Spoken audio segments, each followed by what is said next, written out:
Magandang araw! Sa pagkakataong ito, ating tatalakayin ang edukasyon sa pagpapakatao 10, paggamit ng konsensya batay sa likas na katasura.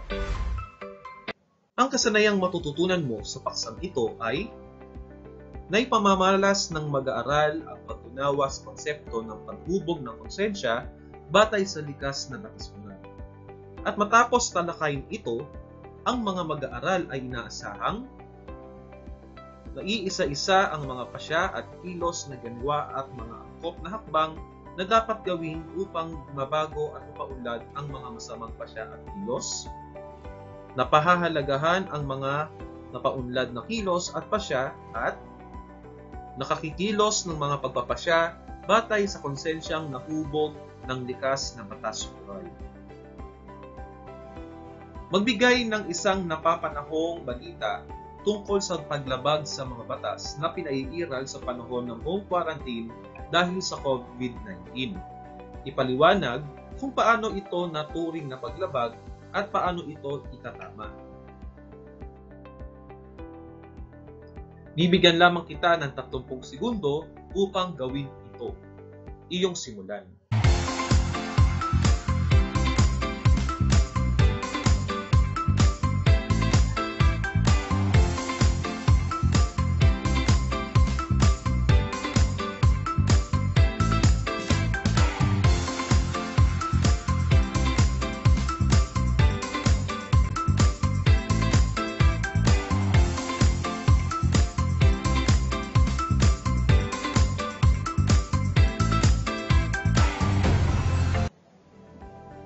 Magaling! Ngayon naman, balikan natin ang ating napag-aralan sa nagdaang paksa. Ibigay ang mahahalagang kaisipang nakasulat sa sakayan ng hot air balloon. Isulat sa loob ng lobo ang iyong sagot. Bibigyan lamang kita ng 10 segundo upang sagutan ang mga ito. Una, likas na batas moral.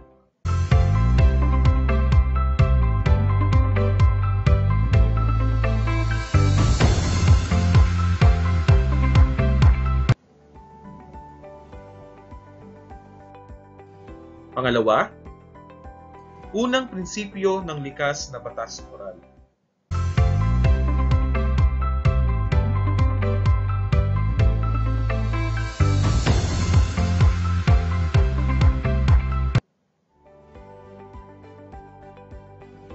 Pangatlo, pangalawang prinsipyo ng likas na batas moral.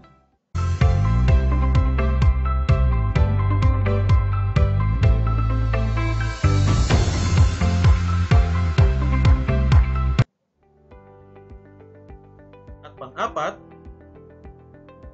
mga hakbang upang mahubog ang konsensya.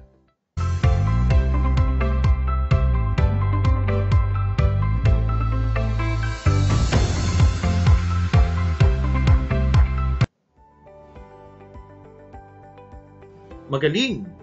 Ngayon naman, tayo nang tumungo sa pagtalakay ng ating paksa na ang pamagat ay paggamit ng konsensya batay sa likas na batas moral.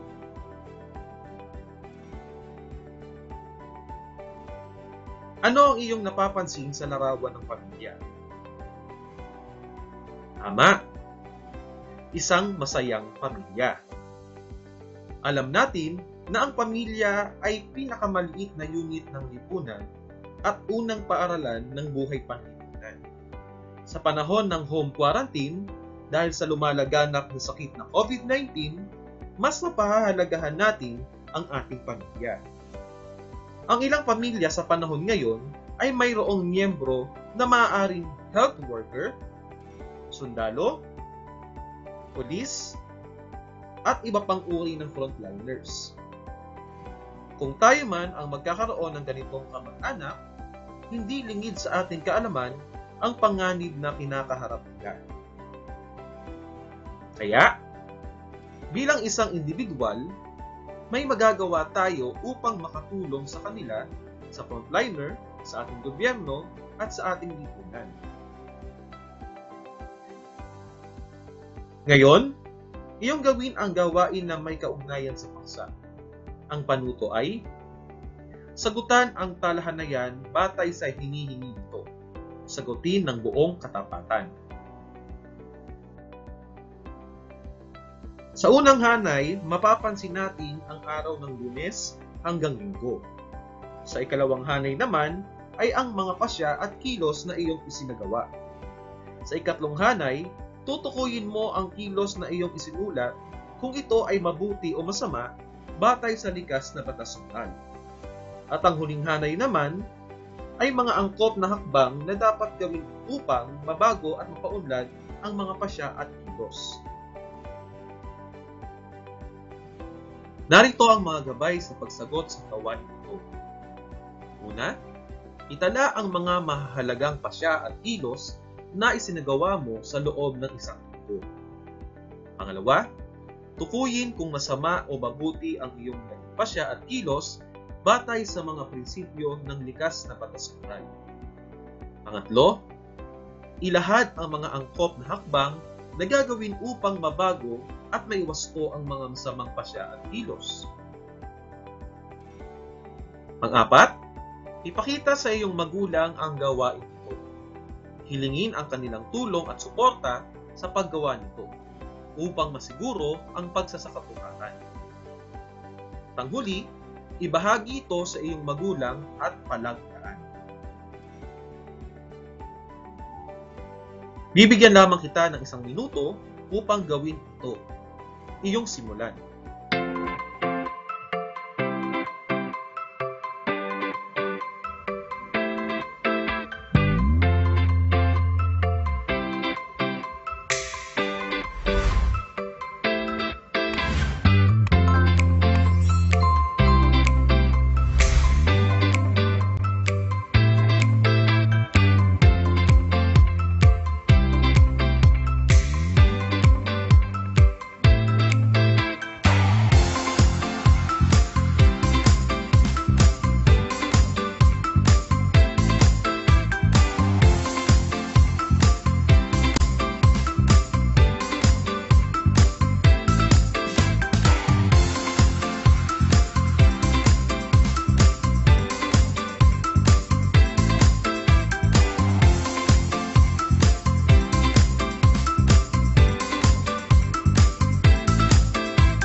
Mahusay! Ngayon naman, tumungo tayo sa ating mga pagsasanay. Para sa unang gawain, ito ang panuto. Gumawa ng isang checklist na nagpapakita ng mga gawain na iyong tatapusin sa isang linggo. Gawing gabay ang talahanayang iyong makikita.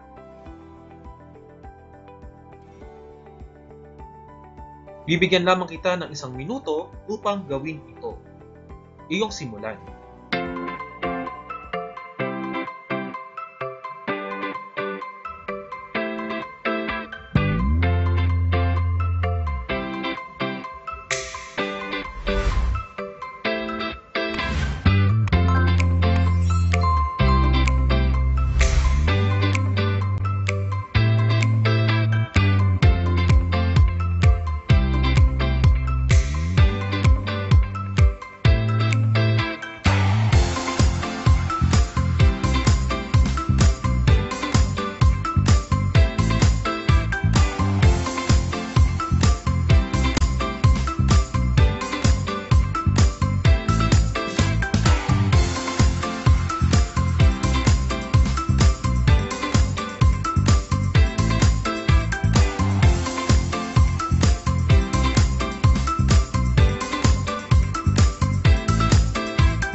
Mahusay! Ngayon naman, para sa ikalawang gawain, ito ang panuto. Gumawa ng isang pangako na buong puso mong gagawin ang mga gawain at kilos na iyong itinala sa unang bahagi ng pagsasanay. Bibigyan lamang kita ng 1 minuto upang gawin ito.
Magaling!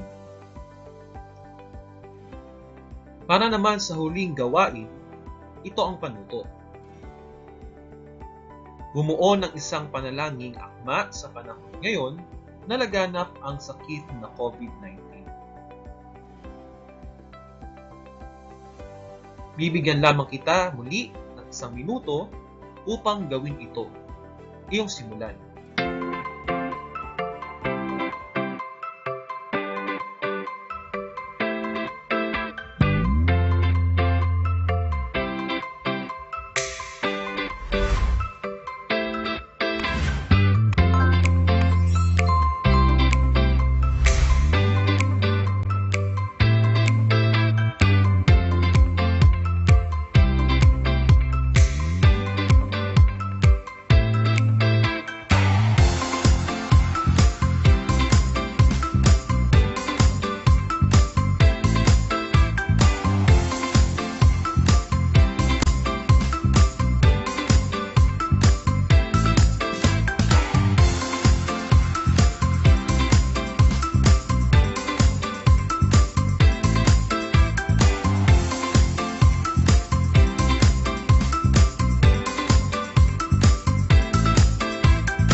Mahusay!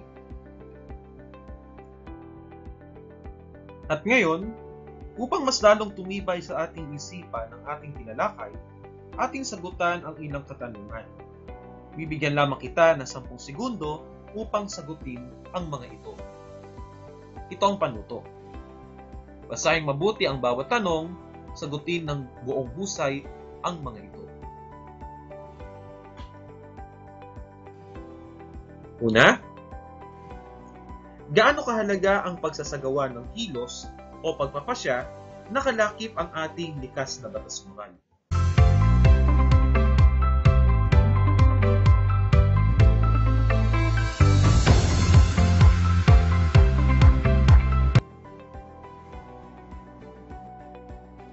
Pangalawa,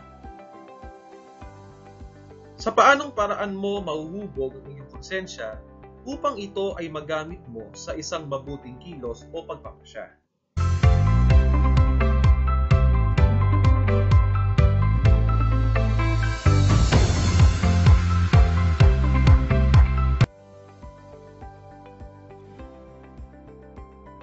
Pangatlo, paano nakatutulong ang ating Panginoong Diyos sa ating ginagawang pagpapasya at pagkilos?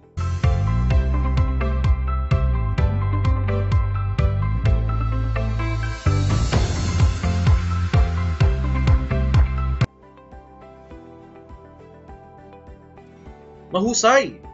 Iyong nasagutan ang mga tanong.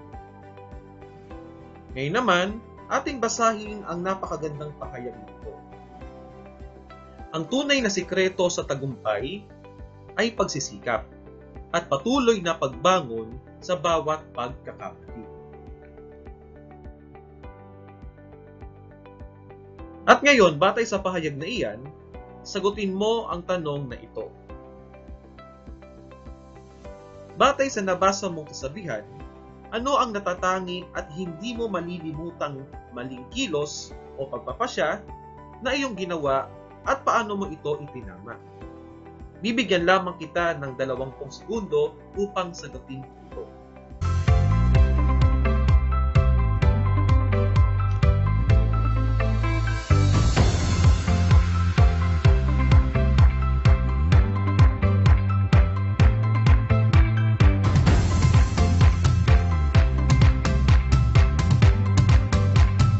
Salamat sa iyong pakikinig. Naway, marami kang natutunan. Hanggang sa muli, paalam!